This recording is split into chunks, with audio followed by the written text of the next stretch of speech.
Ciao amici e benvenuti in questo nuovo video in cui ci saranno preziosi consigli su come tagliare le unghie del vostro gatto. Prima però iscrivetevi al canale, attivate la campanella e mettete un like se il video vi sarà piaciuto. Attenzione!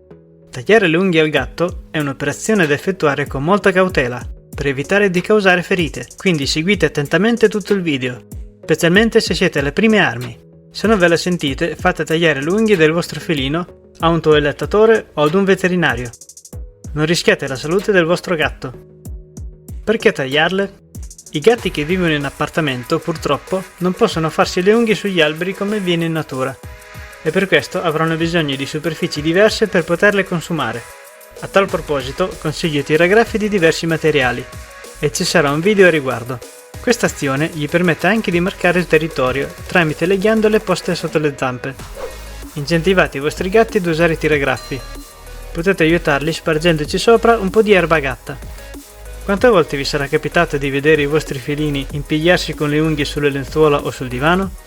Questo è dovuto proprio alla crescita eccessiva degli artigli, che in casi estremi possono causare danni ai cuscinetti, a motivo della loro tendenza a curvare verso l'interno. Possono incarnirsi con il rischio di infezioni e rompersi o strapparsi in momenti concitati nel caso in cui rimanessero incastrati. Quando tagliarle? Le unghie vanno tagliate il meno frequentemente possibile.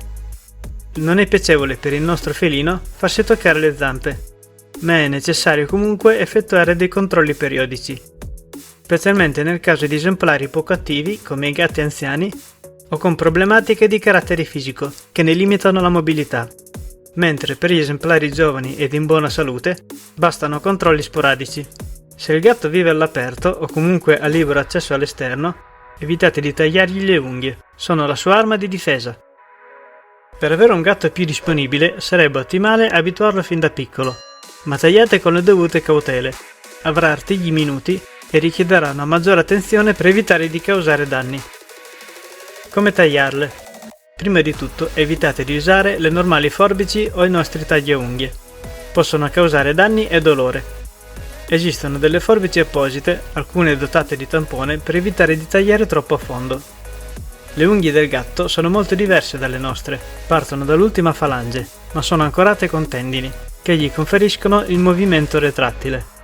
Al loro interno hanno una zona in cui contengono tessuti, vasi sanguigni e nervi, per cui bisogna stare molto attenti ad evitare quest'area, distinguibile per il colore roseo e per la forma triangolare. Vanno tagliate in media di circa 2 mm, anche se molto dipende dalla taglia del gatto, quindi prestate sempre attenzione alla parte rosea da evitare. Accorciatele al di sotto di questa zona, tenetevi sempre un po' di margine di sicurezza. Ricordatevi che i gatti possiedono 4 dita per ogni zampa posteriore e 5 per ogni zampa anteriore, dove il quinto dito è detto sperone e serve per l'arrampicata. Per questa operazione il gatto va preso in un momento tranquillo, accompagnato da qualche carezza per rassicurarlo. Tenetelo in grembo con lo sguardo rivolto in avanti e non stringetelo, altrimenti si sentirà in trappola e cercherà di scappare.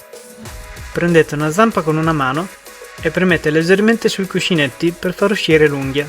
Con l'altra mano tenete le forbici apposite e tagliatela parallela al suolo, come se la zampa fosse appoggiata a terra, in modo che l'artiglio possa ricrescere correttamente. Se non riuscite a tagliare tutte le unghie in un'unica sessione, perché il gatto si sente a disagio, potete eseguire l'operazione in più riprese e in giorni diversi. Tenete sempre vicino dell'acqua ossigenata per ogni evenienza. Al termine di ogni sessione ricordatevi di ricompensare il vostro felino, così accetterà più di buon grado. Non sgridatelo mai, i gatti accettano solo i rinforzi positivi.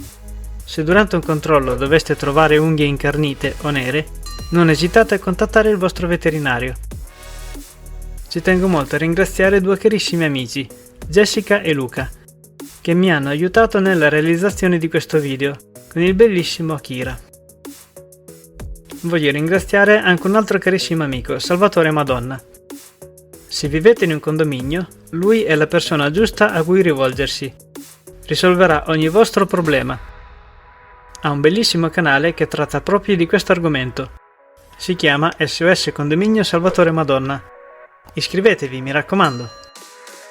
Se il video vi è piaciuto mettete un like, iscrivetevi ed attivate la campanella per rimanere aggiornati sulle novità. Se volete contribuire a far crescere il canale e volete vedere altri video come questo, condividete e commentate. Grazie per la visione, al prossimo video!